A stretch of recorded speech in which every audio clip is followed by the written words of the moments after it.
एक भल्ला जी थे, बहुत बड़े जागीरदार, पंजाब में रहते थे, बहुत बड़े जागीरदार थे। तो एक फकीर थे, उनके साथ उनके पास एक सेवक रहता था, नौकरी करता था।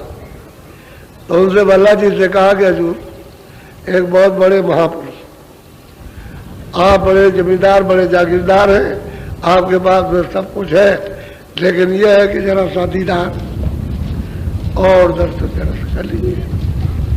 कहा कि अच्छा, जब फुर्सत होगी।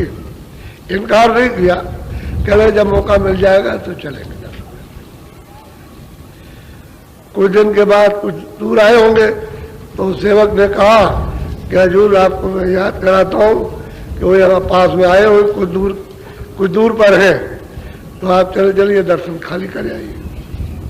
कह लगे आज तो फुर्सत नहीं है, लेकिन यह है कि फिर दर्शन करेंगे। तो ऐसे 5-7 बार वो कहता रहा, तो वो कहते रहे, वो प्रार्थना करता रहा। एकदम कह लगे भाई, अब तू मेरे पास रहता है, मेरी सेवा करता, इतने दिन हो गए, तो चलो मैं तेरी बात को मान लूँ, चलो मैं जल दर्शन कर जाऊँ।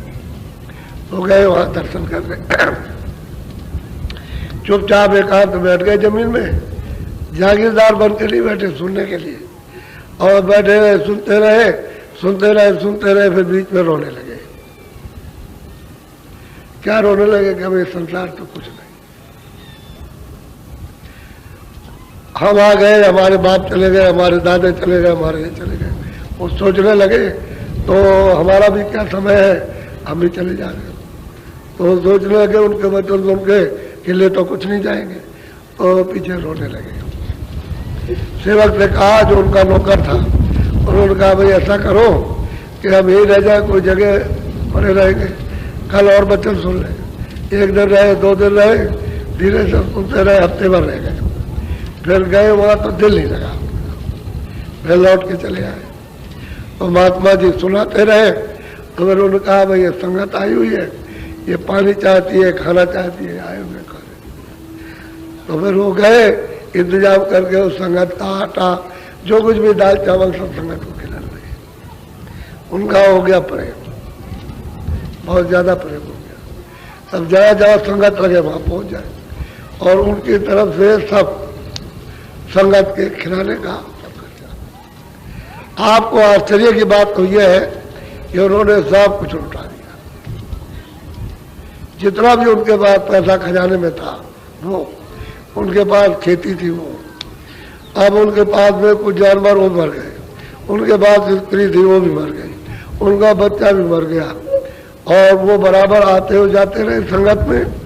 आखिर में यह हुआ कि गुरु महाराज जरा दूर चले गए, और फिर खबर भेजी है कि अरे भल्ला बहुत दिनों से दिखाई नहीं दिया, और संगत आई हुई है, और वो तो ये सब इंतजाम करता था, अब वो कहाँ चला गया। तो सेठ को बुलाया, कहले भाई देखो ये महल कितने का है, बताओ उस जमाने में कितने का है। तो कहले महल भेज दिया, और वो ले गए, भेज दिया कि जाओ संगत में लगा देना। अब उनके पास कुछ नहीं रहा, कुछ नहीं। जो गुरु महाराज बताया बस वही। कहले भाई भल्ला को पकड़ के ले आओ, वो कहाँ रहता है, वो मतलब क्या करता। तो ले आए, कह रहे भल्ला तो मतलब कैसे रहते, कहते हजूर की मर्जी, बहुत अच्छी तरह से। क्या करते हो, कह लगे मैं भजन करता हूँ सुबह शाम दिन में। और खाते कहाँ से हो, कह रहे मैं मांग के खा लेता हूँ, किसी से घर से मांग लिया खा लिया। कह रहे नहीं, ये तुमने ठीक नहीं किया,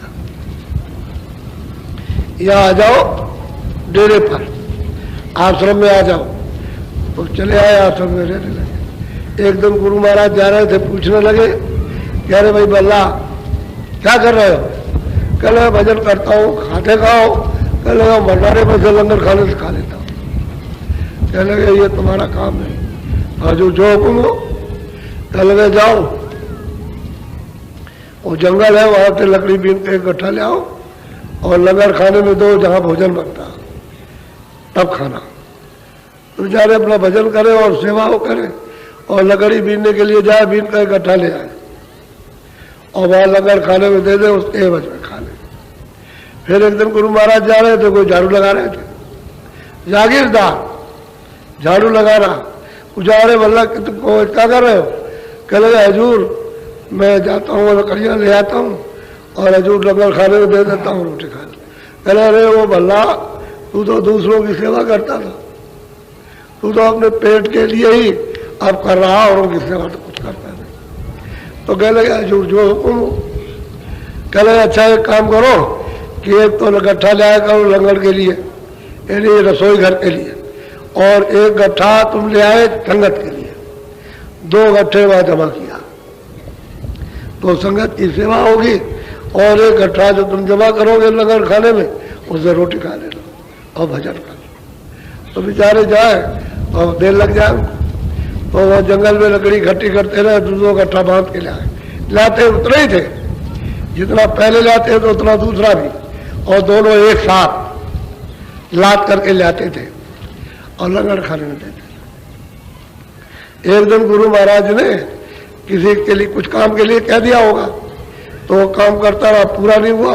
जब सूरज डूबने लगा तो कहा कि अरे उससे कहो कि दौड़ के जाए जंगल में और जल्दी से लंगर खाने के गट्ठे ले आए। तो बेचारा चला गया, जंगल में लकड़ी बीनता रहा, अंधेरा हो गया। उसी अंधेरे में गट्ठर बांध करके जब चलने लगा तो रास्ता छूट गया। इधर जाना था ऐसे रास्ते में चला गया। तो चला गया आगे, तो उसको ये नहीं मालूम था कि गड्ढा है। उसी गड्ढे में दोनों गट्ठे लेके गिर गया। अब गड्ढा इतना ऊंचा कि ऊपर हाथ करे तो पहुंच ना सके, और उसी गड्ढे में खड़ा है। गड्ढे में खड़ा है तो 8, 9, 10 बज गया। तो गुरु महाराज ने बुलाया कि अरे भाई वो नहीं आया, क्या बात हो गई, जंगल में क्या भूल गया? हम उसका इंतजार कर रहे बैठे बैठे कि अभी तक गट्ठे लेकर के नहीं आया, चलो उसकी खोज करने चल गए। तो खोजते खोजते खोज जंगल में आवाज चारों तरफ लगाते रहे, अरे कोई है जंगल में, अरे भल्ला तुम इधर हो। तो मतलब ऐसे ही चारों तरफ से ढूंढते हुए अंदर से आवाज आई कि मैं इधर हूं। तो लोग सेवक पहुंच गए, आवाज को पकड़ के देखा, वो गड्ढे में पकड़ा, दोनों गट्ठे लेकर के गड्ढे में खड़ा, ऐसे गट्ठे लिए हुए और गड्ढे में खड़ा है। अब वो ऊपर चढ़ने का तो मौका नहीं उसको, क्योंकि उसका हाथ नहीं पहुंच सकता। तो कहा सिर्फ कोने कि अरे वल्ला गड्ढा फेंक दो, ये रस्सी लो, इसको पकड़ के मैं तुमको निकाल लूं। कह लगे नहीं, गड्ढा पहले निकलेंगे और बल्ला इसके बाद में, क्योंकि ये संगत में जाना है। संगत में जाना है, गड्ढा पहले निकलेगा और बल्ला बाद में निकलेगा। तो बहुत कुछ कहते रहे, अरे बल्ला नहीं ऐसा नहीं, कह लगे वैसे ही रहेगा जो है, गड्ढा पहले बल्ला बाद। तब गुरु महाराज पहुंच गए, कह लगे अरे बल्ला रस्सी पकड़ के कह रहा गड्ढा फेंक दे। कह लगे हजूर गड्ढा तो लंगर खाने में जाएगा, ये तो पहले निकलेगा, बाद में जो आपकी मर्जी हो कीजिएगा। तो गड्ढा निकाले, बाद में उनको निकाला। तो गुरु महाराज ने उसको हृदय से लगा दिया। बोले भला तुम परीक्षा में सफल हुए और तुम जो चाहो तो मांग लो। कहले अरे हजूर मुझे कुछ नहीं चाहिए, मैंने तो उसको ले लिया है जो सब कुछ देता है, मुझे कुछ नहीं चाहिए। मैंने तो देने वाले को ले लिया, यदि गुरु महाराज जो सबको देते मैंने उन्हीं को ले लिया, मुझे कुछ नहीं चाहिए। इतनी प्रार्थना जरूर करूंगा कि भला से जो आपने परीक्षा ली है ऐसी परीक्षा किसी से लीजिएगा नहीं, ये कलयुग है, कोई टिक नहीं सकता, सब के सब भाग जाएंगे सब। तब उन्होंने कहा कि जाओ ऐसी परीक्षा अब नहीं ली जाएगी।